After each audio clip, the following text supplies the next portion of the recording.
When I arrived at the place, I didn't exactly know what to expect.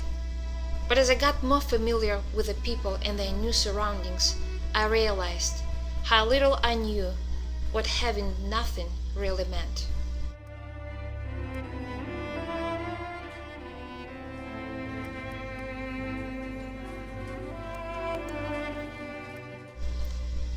The shelter for the people became former summer camp. The building that structurally has almost no isolation or accommodations for heat. It stood unoccupied for over 20 years and is in debilitating running condition. This is how all rooms looked like when people just moved in.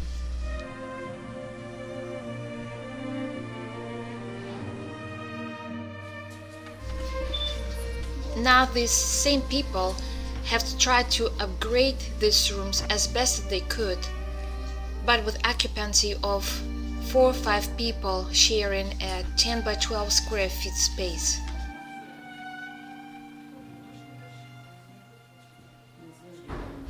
Among 100 people living in this dormitory, 26 are kids, and 4 of them have severe medical conditions that require special accommodations and medication, which government don't supply and people simply cannot afford to buy.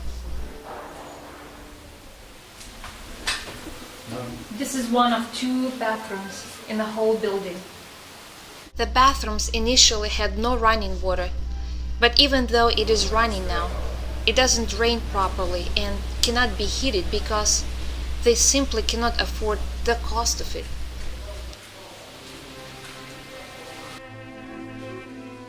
Kitchen is the only large room in the entire building.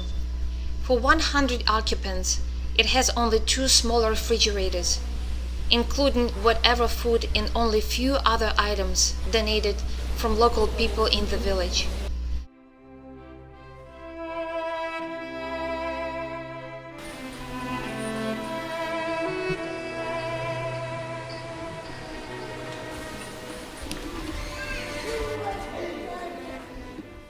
Outdoors is where people spend the most of their time. It serves as a playground for their kids as well as additional kitchen accommodations. The attempt to ask refugees to share their personal stories wasn't always successful. Many of the people lost their hope and simply don't believe there is somebody out there to help their tragic situation. He wasn't able to speak about her situation because evidently something very traumatic happened to her and her family, but she's here with her husband and 2 kids, and one is on the way. Nadia is one of 4 women in the camp expecting a newborn. She and her husband and their 2 kids have lived for 3 months in one of the small rooms we saw before. So far, her family, as well as all other families at the camp, have not received any child allowance, unemployment compensation, social security, or disability benefits, and there is no expectation they ever will. Larisa has not received any help either. She cannot go back to Lugansk, where she is from. She lost her relatives, her home was destroyed by a bomb, and the whole city water supply has been contaminated.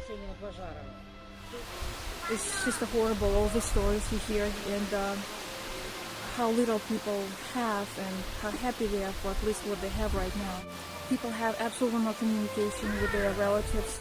They don't even know when they're going to see anybody from their family. They don't know if they're alive. They have no access to that information. It's a very unfortunate situation.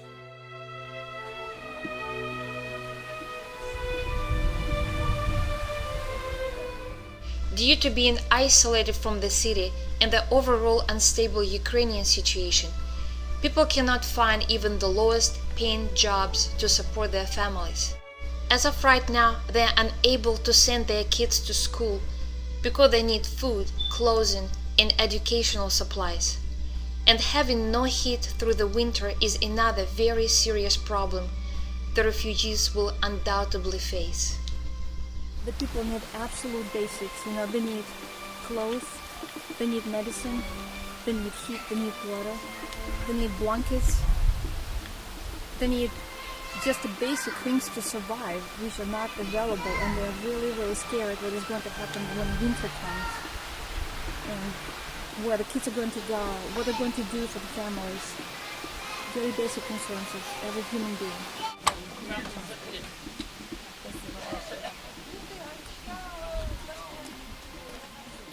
До свидания. До свидания. До свидания.